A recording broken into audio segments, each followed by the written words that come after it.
Back, ladies and gentlemen, with the Season 7 Swain Valley Lead Championship. Best of 5 here between first seed Think Twice, Die Once, and third seed the Red Hot SS Boosted Friendship. I'm AJS0. I'm here with just Dan and Thrifty Senpai. Good to be here. Glad you could join us, Swift.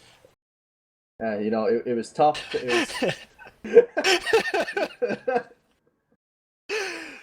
Oh Jesus! There's a me crying overlay. Yep, that's that's why a lot of tears. I took the day after off of work.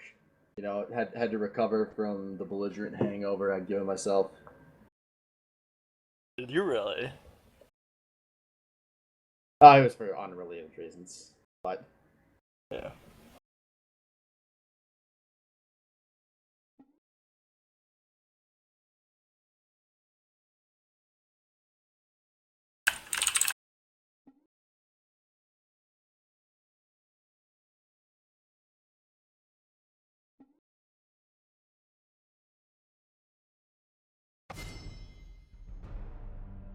yeah, no, and they just absolutely annihilated Waifu Superstar last week in a series that a lot of people didn't really think they had a chance in.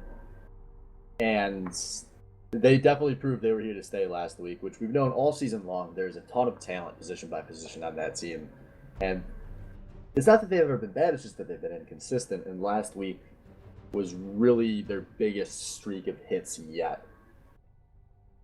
Yeah, no, they came to play last week, and they showed up really strong. I'm really interested to see if we'll have a squad of like the same caliber show up this upcoming week, or if Think Twice, Die Once is just going to give them fits like they've given most teams throughout this season. Yeah, that's the thing. It's not just that they went 8-2; it's that they were 5-0 in the second round robin after they switched 30 back to support. They're 6-0 with 30 on support. And more importantly, they haven't even really had more than a few close minutes in a lot of these games. They have just, at all times, while 30 has been the support shot caller, have just looked in control. Yeah. So, blowing through bans here, we've got TDO taking away Azir and Annie from Thor and Lucian from Avalites. Not too shocked by those bans. Azir kind of been turned into a must-ban on Thor as the season's gone on. The Lucian really strong on the current patch. By the way, this Yorick is going to be locked in as a placeholder for Zac, so we will have a remake when this is all said and done. So, going to steal that Zac away from Dubdrum as well.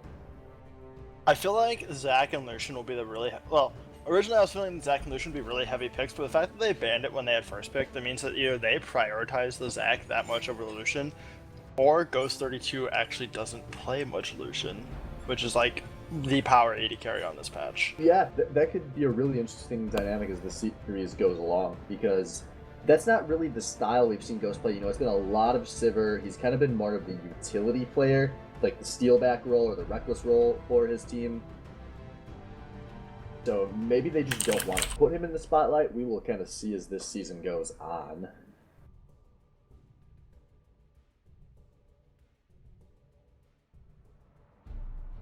Yep. And the Lissandra, not a really surprising pick here.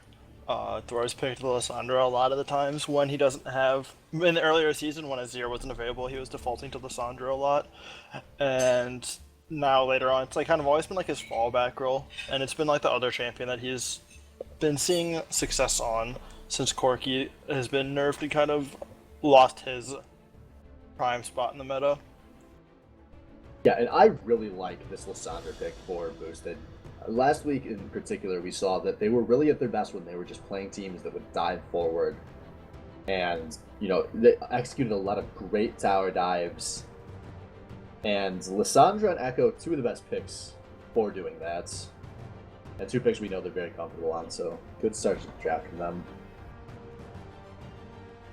So, Thermidor and Purple are going to go with Orianna and Sivir for the next set of picks here. Like I was saying, Sivir something that's we've seen TDO prioritize all season long. It's always been a pick that 30 loves to prioritize. So yeah, that's whenever Sivir's good, 30 always likes to prioritize that. pretty much to the point where like whenever she's good, he will always just pick he will always pick her if she's available. I want to point out though is Orianna. We have not seen Zerbs play that too much, if at all, throughout the season, I believe.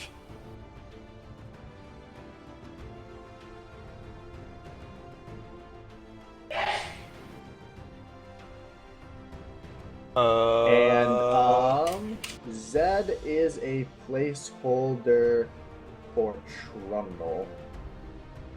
Okay.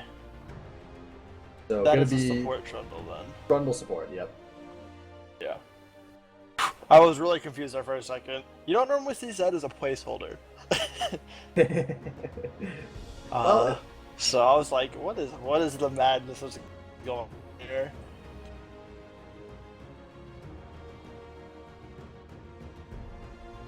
Alright, so last 2 picks going on here for TDO, looking like it's going to be Gangplank locked in for Purple Pickle Pie and Leona for 13.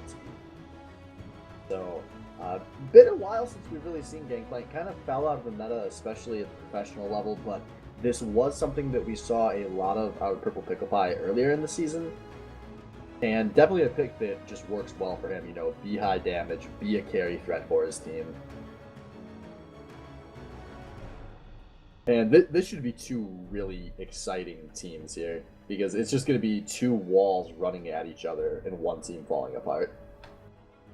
Yeah, no, both these teams want to do like pretty much the exact same thing. Right. So it'll be very interesting real fast, to see how these all play we're going to need to drop the stream just for a moment. Dan had to reinitialize his microphone, so we are going to go down just about now.